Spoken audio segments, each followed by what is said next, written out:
Have you ever heard of a military defeat so catastrophic it changed the course of history? A loss so profound that an emperor would wander his palace at night, crying out in despair? Today, we're diving into one of Rome's darkest chapters. The story of three elite legions that marched into a forest and simply vanished from the face of the earth. This is the tale of the Varus disaster and Rome's forgotten legions. In the early 1st century CE, the Roman Empire was at the zenith of its power.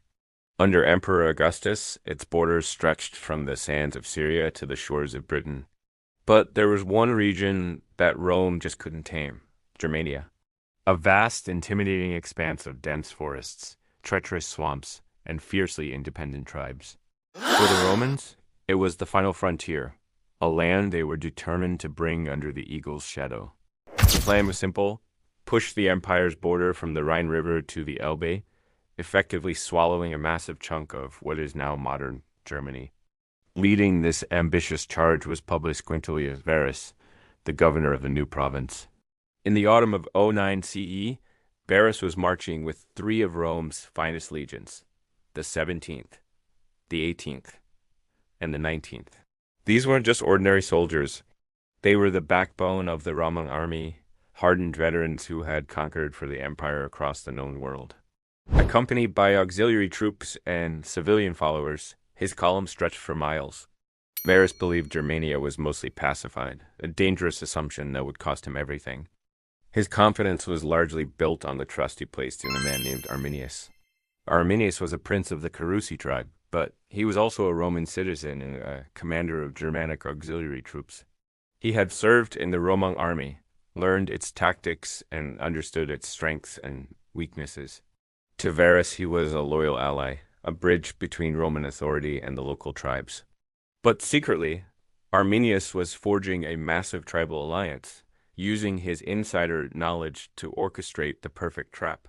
He was playing the long game, waiting for the right moment to strike a decisive blow against the invaders. As Varus prepared to move his legions to their winter quarters, Arminius came to him with a story.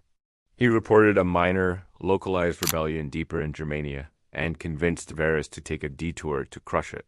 He assured him it was a quick route, though it led them away from the fortified Roman roads and into the dense, unfamiliar territory of the Teutoburg forest. Varus, suspecting nothing, trusted his charismatic advisor and marched his legions straight into the ambush. The timing couldn't have been worse. A violent storm broke out, turning the narrow forest paths into a muddy quagmire. Heavy rain and fierce winds lashed at the Roman column, which was already stretched thin over several miles. Carts got stuck, soldiers struggled to keep their footing, and the disciplined Roman formations began to break down. It was then, when the Romans were at their most vulnerable, that the forest erupted. From all sides, Germanic warriors emerged from the trees, launching a furious assault. They didn't engage in a pitched battle, which the Romans would have won. Instead, they used guerrilla tactics, striking quickly with javelins and spears before melting back into the woods. The Romans were trapped. Their heavy shields and short swords were useless against an enemy they could barely see. The terrain was their greatest foe. They couldn't form their famous defensive testudo or tortoise formation, and the dense trees neutralized their cavalry. For 3 agonizing days, the battle raged. The Romans, led by Varus, tried to fight their way out, but every step was met with more ambushes. Their numbers dwindled. Morale plummeted. They were exhausted, starving, and completely surrounded. Varus, seeing that all was lost and facing the ultimate disgrace of capture, fell on his sword, taking his own life. Many of his senior officers followed his example. By the end of the 3rd day, the slaughter was complete. The 17th, 18th, and 19th legions were utterly annihilated. Nearly 20,000 Roman soldiers, plus thousands of followers, lay dead in the mud and rain of the Teutoburg forest. The legionary eagles, the sacred standards that symbolized the honor and spirit of Rome, were captured by the tribes. The ultimate humiliation. When news of the disaster finally reached Rome, it sent shockwaves through the empire.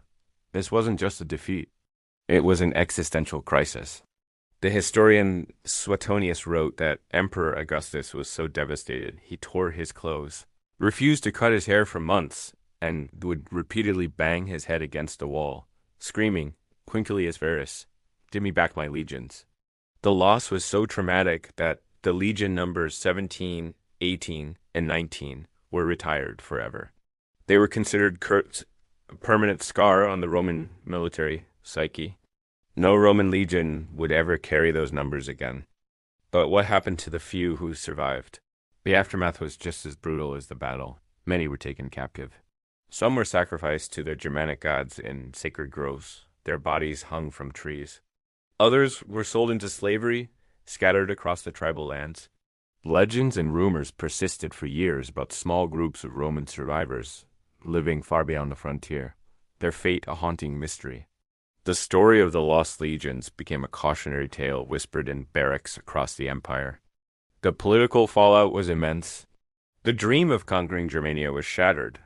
Augustus abandoned the expansionist policy, pulling the Roman border back to the Rhine River. This decision had profound consequences, creating a cultural and political dividing line between the Romanized world and the Germanic tribes that would shape the map of Europe for the next 1,000 years.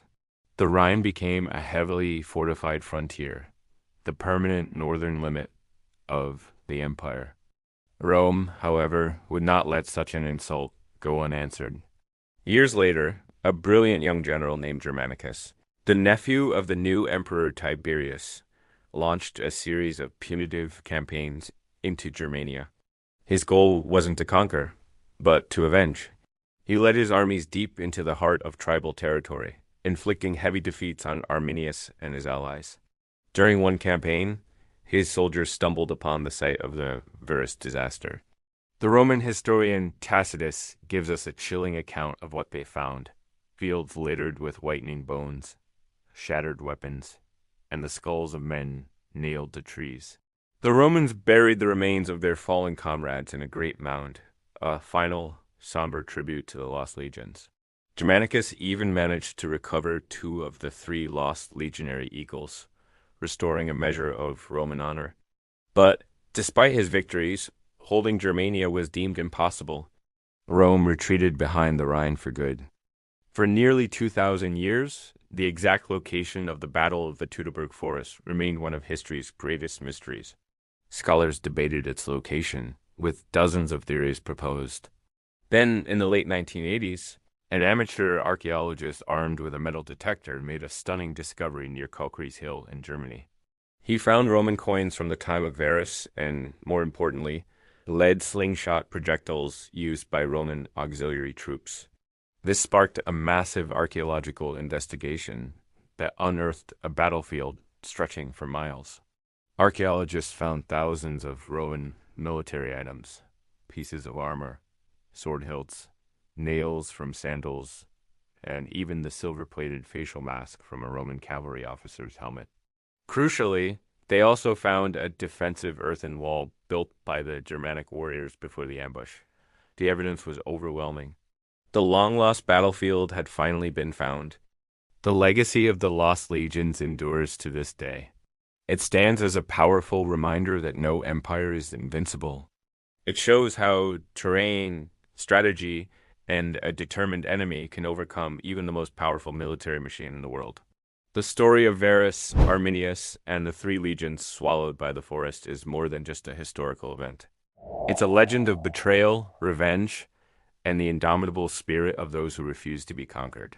It's a story of how a single battle in a dark German forest forever changed the destiny of an empire and the future of a continent.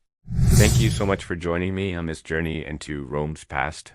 If you found this story as fascinating as I do, be sure to hit that like button and subscribe for more deep dives into history's greatest mysteries. Let me know in the comments what historical event you'd like to see covered next. See you in the next video.